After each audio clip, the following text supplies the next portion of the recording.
অতি সম্প্রতি বিভিন্ন ইস্যুতে পাল্টাপাল্টি কূটনৈতিক তলব, রাজনৈতিক নেতাদের বক্তব্য, দেশের হাইকমিশনের সামনে বিক্ষোভের পরিস্থিতি আরও জটিল হয়েছে। এর জেরে প্রথমে বাংলাদেশে ভিসা সেন্টারের কার্যক্রম বন্ধ করে দেয় ভারত। তারপর বাংলাদেশও ভারতে ভিসা সেন্টারের কার্যক্রম বন্ধ করে। এছাড়া ঢাকার অভিযোগ, বাংলাদেশের জাতীয় নির্বাচন নিয়ে নসিহত দেওয়ার চেষ্টা করছে ভারত। এই টানাপোড়েনের শুরু ২৪-এর গণ অভ্যুত্থানের পর থেকে। গত প্রায় ১.৫ বছরে নানা ঘটনায় সেই টানাপোড়েন বেড়েছে। সর্বশেষ গতকাল মঙ্গলবার ভারতের রাজধানী নয়াদিল্লিতে বাংলাদেশ হাইকমিশন ও কলকাতায় উপ হাইকমিশনের সামনে হিন্দুত্ববাদী সংগঠনগুলো বিক্ষোভ করেছে। দিল্লিতে তারা ব্যারিকেড ভাঙার চেষ্টা করে। এর আগের দিন গত সোমবারও নয়াদিল্লি ও শিলিগুড়িতে বাংলাদেশের কূটনৈতিক স্থাপনায় হামলা ভাঙচুরের ঘটনা ঘটে। এ ব্যাপারে গতকাল ঢাকায় নিযুক্ত ভারতীয় হাইকমিশনার প্রণব ভার্মাকে তলব করেছে পররাষ্ট্র মন্ত্রণালয়। বিপরীতে দিল্লিতে বাংলাদেশের হাইকমিশনার মোহাম্মদ রিয়াজ হামিদুল্লাহকে তলব করে ভারতের পররাষ্ট্র মন্ত্রণালয়।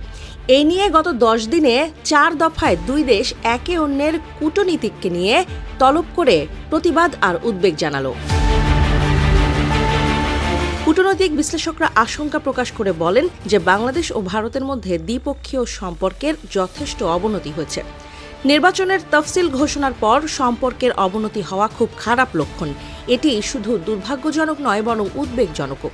এরকম চলতে থাকলে দুই দেশের চরমপন্থীদের উত্থান ঘটবে এবং নির্বাচনে তার অশুভ প্রভাব পড়বে।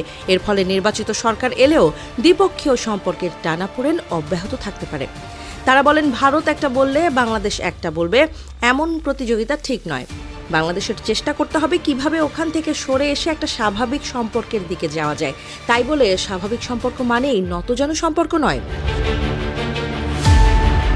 বিশ্লেষকদের মতে এই মুহূর্তে প্রথম করণীয় সম্পর্কের অবনতি রোধ করা।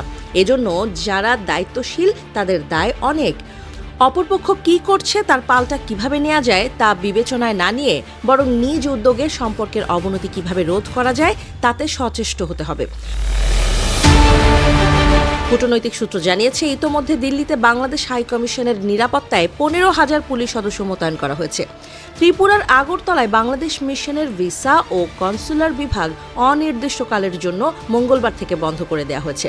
নিরাপত্তাজনিত কারণে গুয়াহাটিতে অবস্থিত বাংলাদেশ অ্যাসিস্ট্যান্ট হাইকমিশন থেকে ভিসা কার্যক্রম সাময়িক স্থগিত করে দেওয়া হয়েছে।